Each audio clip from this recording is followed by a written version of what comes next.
Now, the rich history of celebrating Australian culture through popular music has had many different manifestations, from Men at Work's Down Under to the work of Slim Dusty and John Williamson.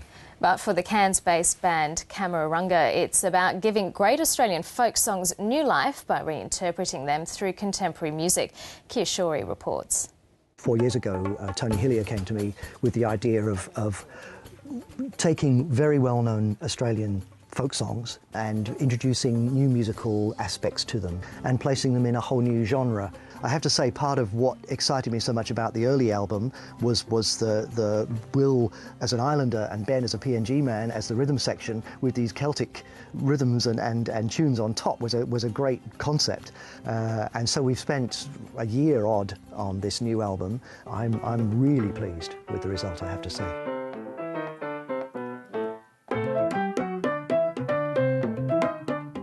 Blending musical genres and reinterpreting Australian classics has garnered ARIA-nominated act Camarunga recognition as innovators within the world music scene, while tipping their hat to our nation's rich musical history.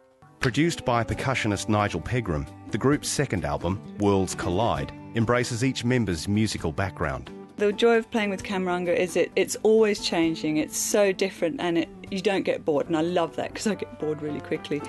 I suppose for Will and I, we're coming at it from a different angle. So we're coming at it from, we've been used to playing maybe a bit of funk or jazz or rock or whatever, so we're putting our angle in it without having the restraints of the other styles of music. Bugger that, we'll just do it and break the rules if there are any.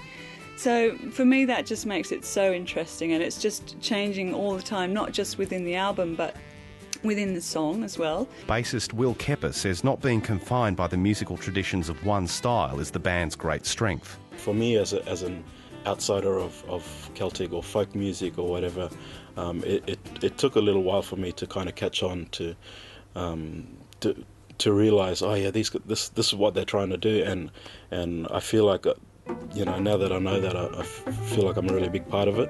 I come from a background of reggae and R&B and funk music, and also my own traditional music, my own Torres Strait Islander music.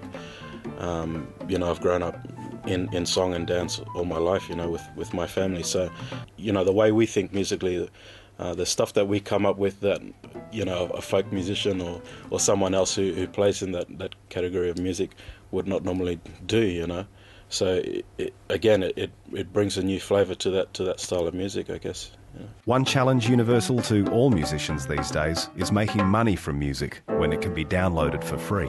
But Nigel Pegram says the main revenue streams for a band like his are different.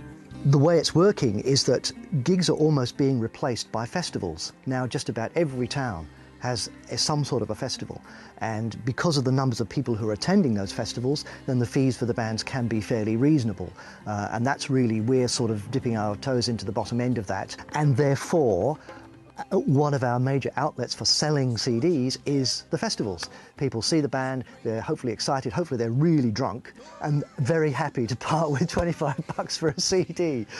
So they sure do. Camarunga's latest album is available now.